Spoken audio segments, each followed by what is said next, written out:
tunataka kuchagua vipaji, lakini tunajua kabisa wapenzi wa mpira na wenyewe wana jicho lile la kuona vipaji. Kwa hiyo tunawakaribisha na wao wenyewe waweze kupiga kura, na wao katika kupiga kura ya kuchagua vipaji hivi wanaweza kujishindia zawadi mbalimbali kutoka safari mpaka milioni 10 wanaweza kujishindia.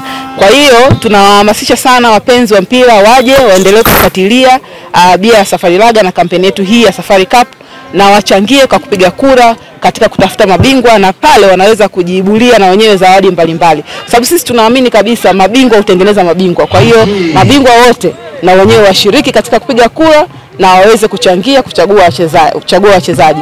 Na hapa leo kwa kweli tumeona talent nyingi mpaka sasa hivi. Wachezaji kwa kweli wa Mbeya wanacheza vizuri sana. Tumeona mwitikio mzuri. Kwa hiyo tunatarajia kupata vipaji mbalimbali kutoka mji wa Mbeya. Mwaka huu tumeamua kufatisha kwenye mikoa ile ile kwa sababu bado hii kampeni ni mwanzo. Kwa hiyo kuna vitu vingi sana ambavyo tuliviona mwaka jana ambavyo tunajaribu kuboresha. Kwa hiyo kabla hatujaenda nchi nzima ambao ndio lengo letu kubwa baadaye kuendelea kuongeza mikoa na mikoa, bado kuna vitu ambavyo tunataka kujifunza na kuviweka sawa. Kwa hiyo bado tunarudia kwanza kwenye mikoa hile tuone sasa tunaboreshaje. Hakika mashindano haya ya manufaa makubwa, ni faida sana kubwa kwa vijana wetu na taifa kwa ujumla. Tumeona tangia mechi ya kwanza mpaka sasa hizi vijana wamekuja wengi, wamejitolea kutoka sehemu mbalimbali, Kiela, Chunya, wamekuja hapa.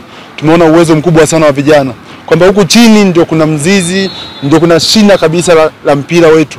Ukiangalia vijana mpira wanaonyesha hapa, inadhihirisha kabisa hata zile timu zetu ambazo zinacheza mashindano under 20 kule, Prison under 20, Ken Gold, hawabahatishi. Ni mpira ambao huko mashinani.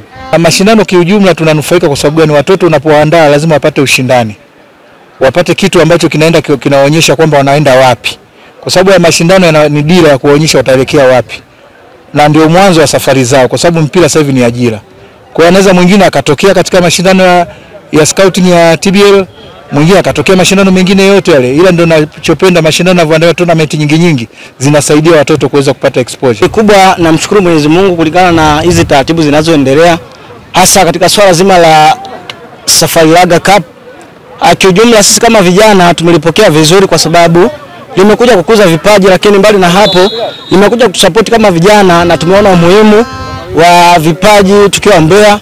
Lakini pia tunachowasihi viongozi waendelee kulifuatilia hili swala, lisiishie hapa, liendelee kuendelea mbele kwa sababu vijana wengi tunatamani sana kufika mbali, kwa sababu sporti kama mchezo ni kitu ambacho kimewafanya wengi wamefika mbali, na sisi kama vijana tunaliombea hili swala kupitia zoezi la Safari Laga tuweze kufika mbali sisi kama vijana.